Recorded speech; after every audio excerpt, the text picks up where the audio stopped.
So this video is for the teens and I suppose young girls and boys.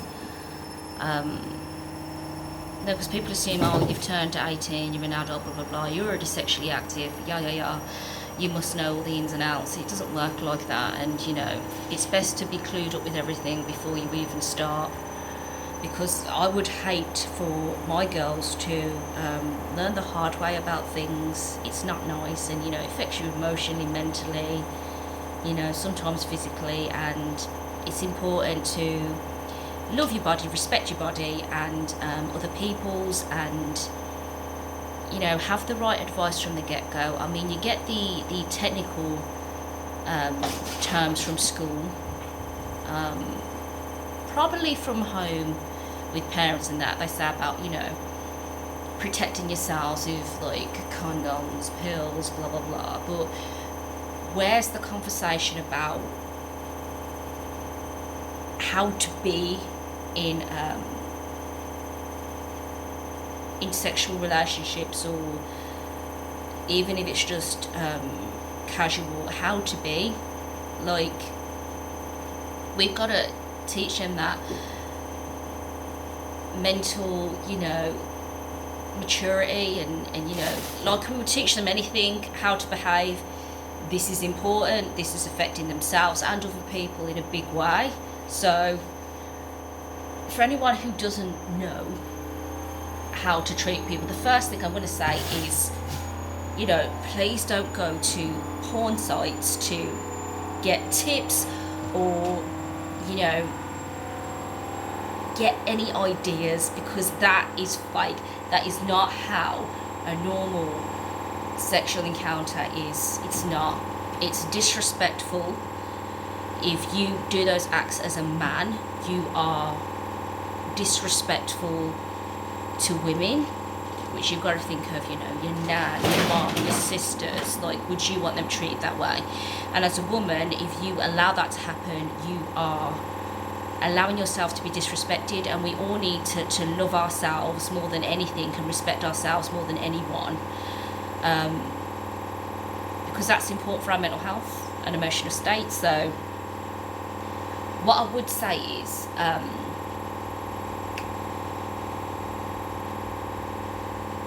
don't think that you have to walk into things knowing everything. That's ridiculous, especially if it's your first time.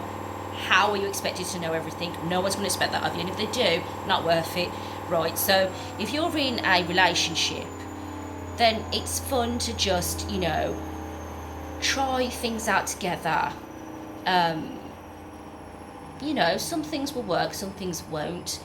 Some things you'll probably need a bit more practice on. And see what each other's likes, but be respectful and don't try and push any boundaries. And if you do decide one day, you're horny enough to say, yeah, I'll like this, it usually happens through sexting or whatever, yeah, that you're comfortable in doing a certain thing, but then when it comes to it, you're not.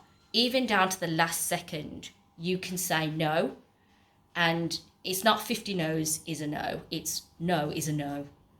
So if someone says no, don't try to be like trying to kiss them and get in the mood for that act. No, it's a no, right? So just move on. It's not going to happen today. Probably not going to happen ever. Just leave it, because that is it's a violation, and it's a bit rapey. So no, none of that. So yeah, and be respectful afterwards. It's like with anything. If you were dating, if you're saying bye to somebody, be respectful and go, that was nice, be polite and go, make sure you get home safe, or blah, blah, blah, blah, blah, or, even if you're never intending to do it again, just be respectful about it, be truthful. But I think it's best to be truthful at the start, to not lead anyone on, because some people, like myself when I was dating, I never wanted to be sexual with anybody that I weren't intending to have a relationship with, because that's not me. So as much as you want somebody, you've got to be respectful of what they want. And it's very important, whether you like someone or not and you think you're going to scare them off or something, you've got to lay on the table, look, I'm not here for a casual thing. So until you make your mind up about what you want, like, I'm not going to do this. Yeah, so that's important, to respect the boundaries and respect and honour what you say.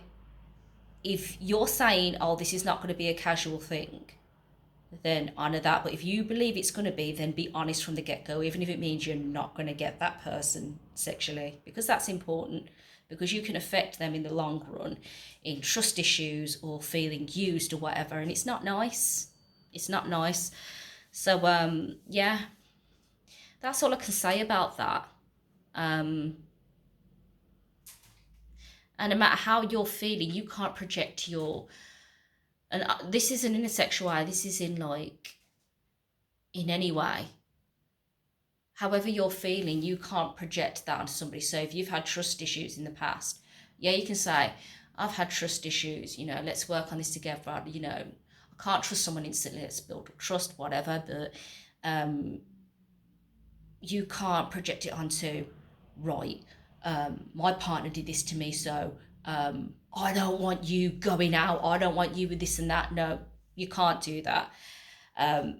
You've got to take everyone for how they are, and test the waters and see what they do and what boundaries you can put in place that you can agree upon.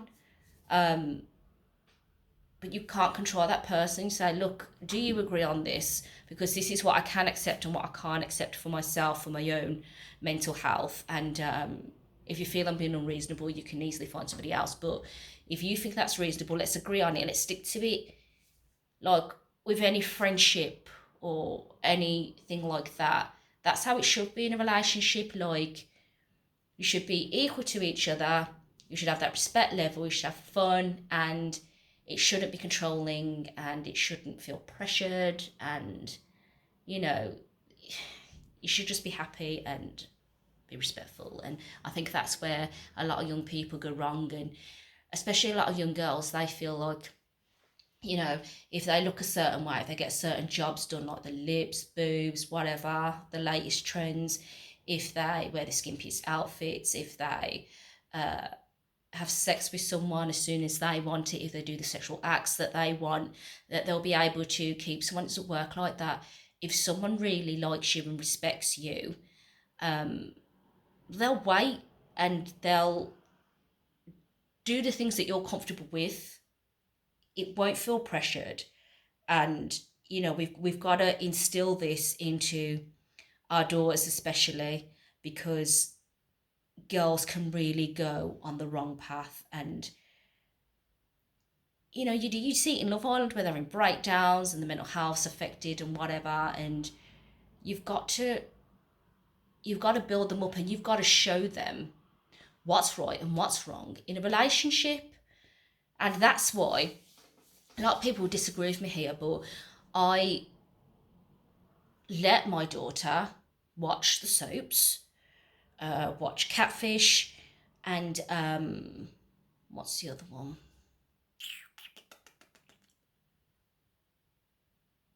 Well, I know them two especially, I let her watch, because she watches Love Island as well, actually, because I'm showing her what's right, what's wrong, and why.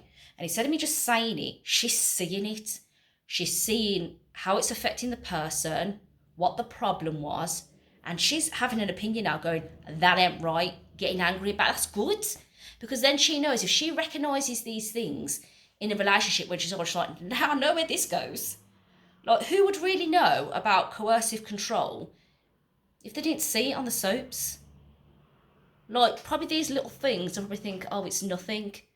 But then you see it on the soaps, think, hang on a minute, that is something, That's it comes under coercive control. And she sees that with, like, for example, Belle on Emma Dow, with her fella, I forgot his name because he's pointless. But yeah, and she'll be like, nah. And I like that, because then she's not going to accept it. When she watches Catfish, she's like, oh, so when I am dating online, this is what I need to look out for. She'll know everything to look out for. She'll reverse image search. Nah, on your bike, She won't be waiting around for months talking to somebody, because she'll know it ain't right. She'll know they're catfishing her.